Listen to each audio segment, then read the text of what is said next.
Personally, I think Arsenal might actually beat PSG. Like, there's just something in me that's telling me Arsenal will bring their A game and PSG will be knocked out. But hey, I would love to be proved wrong.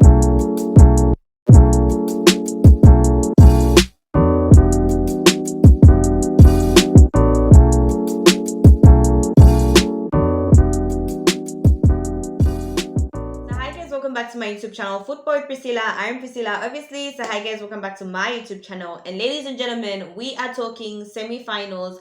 Arsenal played PSG and PSG beat Arsenal 1-0. And so I just want us to talk about the game. But before we get into the video for today, make sure you share, like, and subscribe. Make sure you share, like, and subscribe, and do turn your notifications on, ladies and gentlemen, to know when next I post a video. Okay, so let's get into the video for today. Now, ladies and gentlemen, it's no secret that the UEFA Champions League is finally heating up, with the semi-finals being Arsenal versus PSG, as well as Barcelona versus Inter Milan. As I speak, Barcelona is currently playing Inter Milan. Now, yesterday, ladies and gentlemen, Arsenal played PSG and Arsenal lost 1-0 to PSG at home at the Emirates. And this is the team that Arsenal fielded versus PSG. In goal, we had Raya. Back four, we had Timber, Saliba, Quio, and Skelly. Midfield, we had Odegaard, Rice, and Merino. And their front three comprised of Saka, Trossard, and Martinelli. Now, for PSG, this is the team that they fielded in versus Arsenal. In goal, they had Donnarumma, who, by the way, it's been so long since I saw Donnarumma play. They also had in their back four Mendes, Pacho, Marquinhos, Hakimi. In midfield, they had Ruiz, Vitinha, and João Neves. Front three, ladies and gentlemen, forgive me if I mispronounce the names, but they had Kvaratskhelia, I don't know how to pronounce that name. They had Dembele, obviously, and they had Doe. I think that's how you pronounce his name. And so, ladies and gentlemen, these are the players that both teams fielded against each other. So let's get into the point. First point, ladies and gentlemen, if you watched my previous video, it really was a short. I talked about how this game would be very much balanced as opposed to Arsenal versus Real Madrid. I said, listen, while Real Madrid has the big players, it has the big names playing there, the Jude Bellinghams, Vinicius, Mbappe, and the like, PSG doesn't have as many big names. I think the most prolific names that we know in PSG, Dembele, Marquinhos, and Hakimi, and Donnarumma. The rest is like, okay, cool. And Mendes to some degree. The rest is like, okay, cool. So I knew this would be perfectly balanced. And unlike Real Madrid, PSG play as a unit, right? They'll attack and defend as a unit. So one thing I noticed about PSG, ladies and gentlemen, is how good they are at getting back into shape when they're about to defend. Like, Dembele was being left alone up front, and then they'll get into shape, and it was so hard for Arsenal to break them down. But you know what? Kudos to PSG and kudos to Arsenal. It was a fairly balanced game. The second thing I want to talk about, ladies and gentlemen, is that Arsenal were played out of the park. First half, Arsenal had no clue what was happening.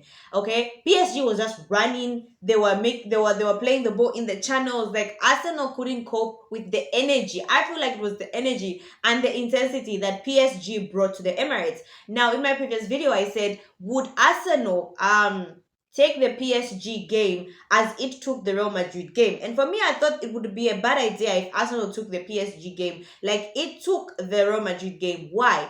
Because with Real Madrid, you can attack them. You know they have an older kind of players, and you know not all the players are going to defend. With PSG, they've got runners on their midfield. If you want to play ball for ball, you have to be ready to be energetic, to be physical, to be intense. And Arsenal, let's be honest, failed to be intense. They failed to be as physical in the first half, hence why they conceded a goal, which was a brilliant goal by Dembele from a nice and wonderful passage of play. So you know what?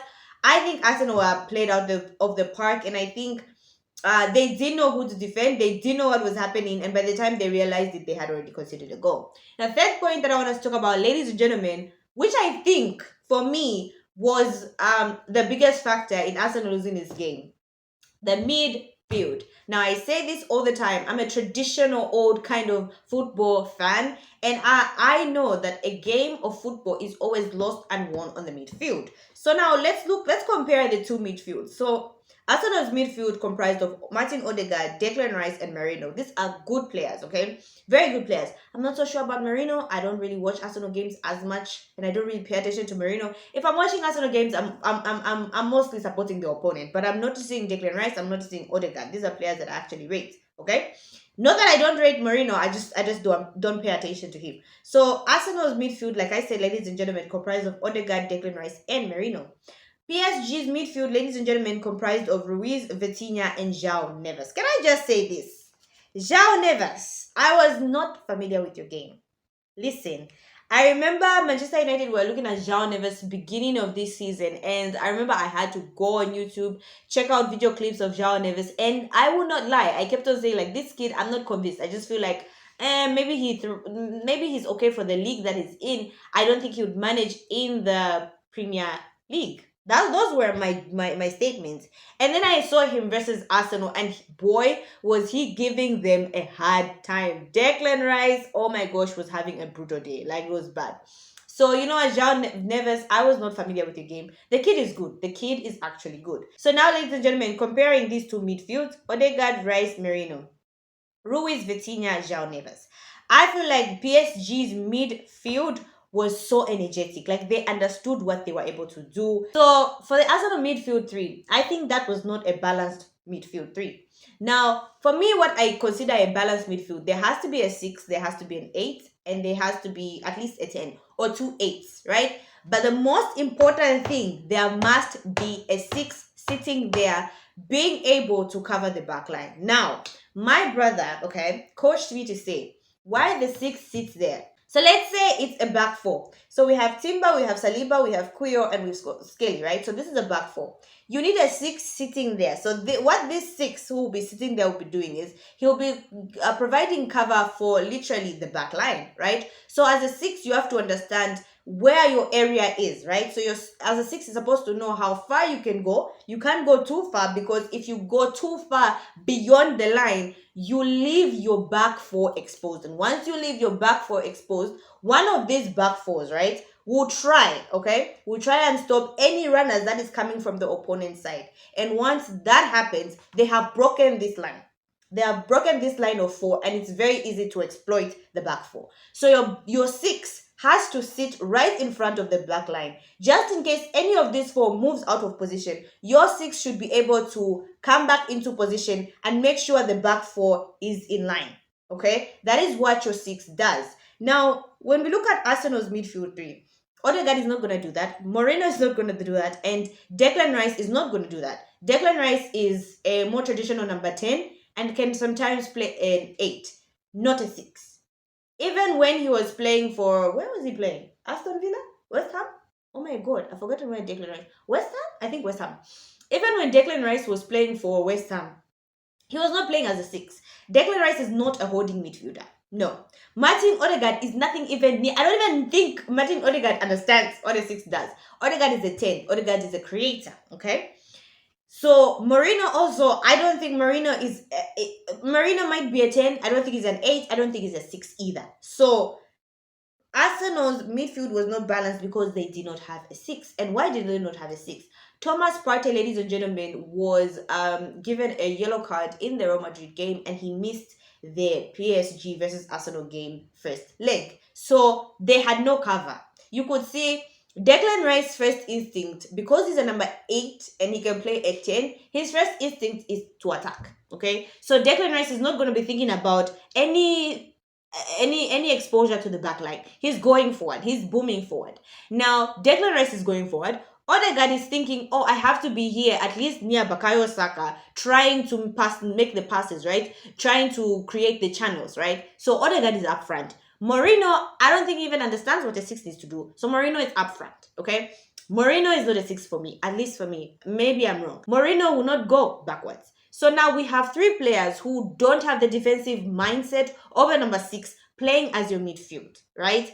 The back line is already as exposed. Declan Rice will at least try to cover those areas where he knows that spaces have been left, but what will happen is he doesn't have the positional awareness that a 6 has, hence exposure, and that's how Dembele scored. So that is the importance of a 6. And with regards to the PSG midfield of 3, they really understood. They were in sync. João Neves knew when to go forward. Vitinha knew when to drop back. Ruiz knew when to go forward and when to drop back. I was very impressed with how they were playing as a unit. They were defending as a unit, and most importantly, they were attacking as a unit. And once they lost the ball, they were so quick to get the ball back. So it was very interesting seeing how these two teams were playing against each other. It was very interesting as well, ladies and gentlemen, how um after PSG scored their goal towards the second half, 78 minutes in, PSG packed the bus. They were like, "Yeah, we're here." And with Donnarumma, so we have a PSG who's very defensively disciplined, right? With Donnarumma as their goalkeeper. So I understand why it was so hard for Arsenal to break the wall. Like, it was very difficult. I mean, Arsenal had chances with Trossard. Oh my God, Martinelli. Martinelli. Like, Martinelli fluffed every good chance he had. Trossard, Saka, listen, like, I felt bad for Saka because out of all the players, out of the front three, I think Saka was the one who was creating the most, but he had no striker, proper striker, to convert all those chances that he was creating. So it was very sad. Like, oh, Martinelli, wow. Trossard, wow. Saka tried his best. And you could see him lose his head a bit when he got his yellow card. I was just like, you know what, Bakayo Saka, you need to calm down. You have a second leg. So it was very interesting, ladies and gentlemen, how PSG packed the bus. And to a larger degree, you could see that Mikel Arteta, towards the 89th minute, going into the 90th minute, I think he had accepted that we're not going to break the deadlock.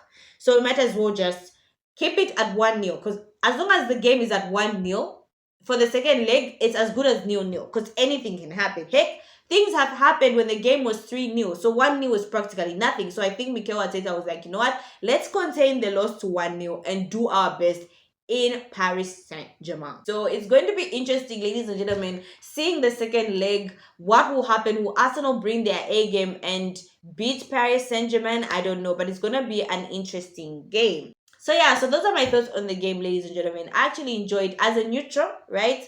Neutral, but was kind of supporting PSG. Yes, I'm rocking the PSG jersey. Good. I mean, this is the time when Lionel Messi was playing for PSG. I mean, so yeah. So those are my thoughts on the game. I think it was a very well balanced game, and I think the second leg is going to be absolutely amazing. I do not want to miss that game because I know it's going to be a pure gem. I don't know, ladies and gentlemen. Do comment down in the comment section if you guys think Arsenal can beat PSG. Do you guys think that Arsenal are out, or there's hope that Arsenal might beat PSG? Personally, I think Arsenal might actually beat PSG. Like, there's just something in me that's telling me Arsenal will bring their A game and PSG will be knocked out. But hey, I would love to be proved wrong. So yeah, so that's all I had for you guys today. Thank you so much, guys, for watching. Make sure you share, like, and subscribe. Make sure you share, like, and subscribe, and do turn your notifications on, ladies and gentlemen, to know when next I post a video. Bye, guys.